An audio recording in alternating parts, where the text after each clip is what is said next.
I grew up in a small town surrounded by dense woods and filled with eerie legends, but none of those stories scared us as much as the tale of Bloody Mary. The story had been around for generations, passed down with each new telling more spine-chilling than the last. According to the legend, Mary was a young woman wrongly accused of witchcraft. The townsfolk, driven by fear and superstition, murdered her in a brutal frenzy. Her spirit, consumed by rage and sorrow, became trapped in mirrors, cursing anyone who dared to summon her. Every kid in our town knew about Bloody Mary, but it was mostly whispered about among the brave or the foolish. At our high school, located at the edge of the woods, dares to summon her were common around Halloween. Few actually went through with it, and those who did usually chickened out before completing the ritual. I was different. I was Grace, the skeptic.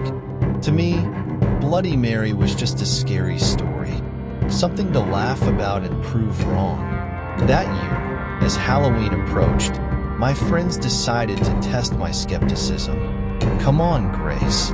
It's just a story," my best friend Sarah teased. "Or are you too scared to try it?"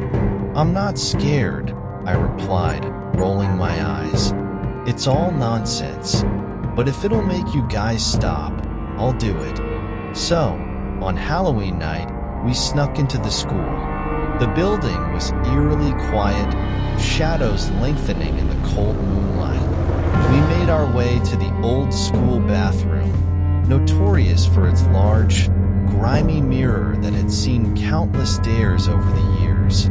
My friends huddled near the door, whispering nervously as I stood in front of the mirror. The dim light from our flashlights cast strange shadows on the cracked tiles, and the smell of mildew was thick in the air. Taking a deep breath, I began the ritual. "Bloody Mary, Bloody Mary, Bloody Mary," I chanted, staring into the mirror. For a moment, nothing happened. Then, the temperature in the room plummeted, and a heavy sense of dread filled the air. The mirror started to fog up, and a shape seemed to form in the glass. A figure emerged, faint and ghostly at first, then growing clearer. It was a woman with wild, tangled hair and hollow, sorrowful eyes.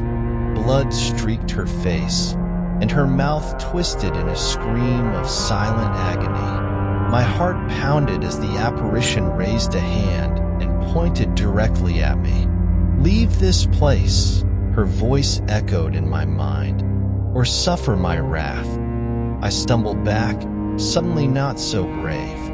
"We should go," I whispered to my friends. But before we could move, the bathroom door slammed shut with a force that shook the walls. We were trapped. Panic set in, and we banged on the door, shouting for help. The mirror glowed with an unearthly light, and Bloody Mary stepped out of it, her spectral form becoming solid. She moved with an unnatural grace, her eyes locked on mine. "You summoned me," Mary said, her voice a chilling whisper. "Now you must pay." My friend screamed, but I stood frozen, my mind racing. "Wait," I cried out. "You were wrong. We're not here to hurt you. Please, let us go." Mary paused, her expression shifting from anger to sorrow. "I was innocent," she said, her voice barely audible. "They took everything from me. My life, my family, my future." "I know," I said, my voice trembling. "And we're sorry for what happened to you, but we didn't do it. We can help you. Maybe there's a way to set you free."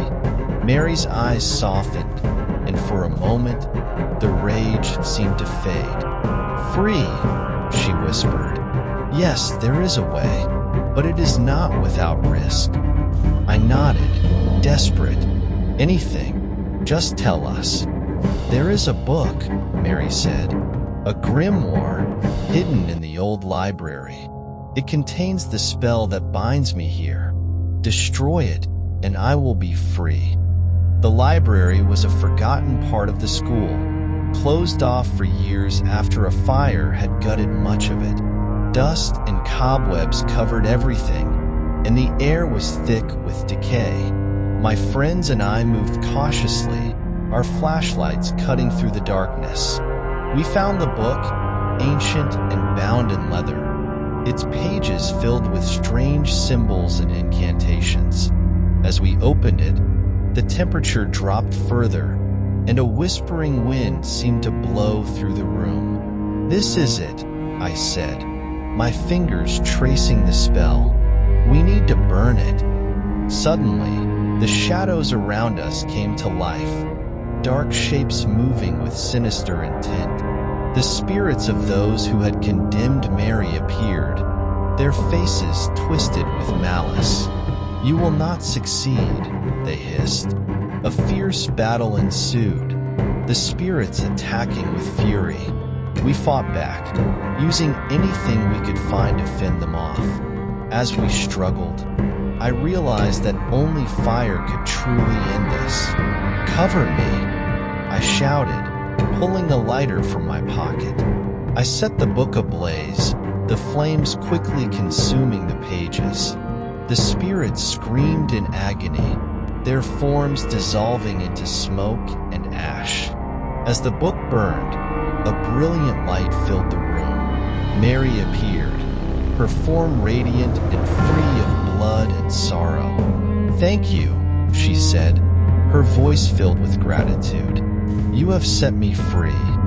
We watched as Mary's spirit ascended, disappearing into the light. The temperature returned to normal, and the oppressive feeling lifted. We were safe. The next day, the town was abuzz with rumors. My friends and I didn't speak of what happened, but we knew the truth. The legend of Bloody Mary had come to an end, and the spirit of a wronged woman was finally at peace. Years later, the school bathroom was renovated and the mirror replaced. The story became a distant memory, a tale to scare children around campfires. But I never forgot the night I faced Bloody Mary and lived to tell the tale. The courage and compassion I showed that night stayed with me, a reminder that even in the darkest of legends, there could be light. And in the town, no one dared to summon Bloody Mary again, for they knew that some spirits, once freed, should never be disturbed.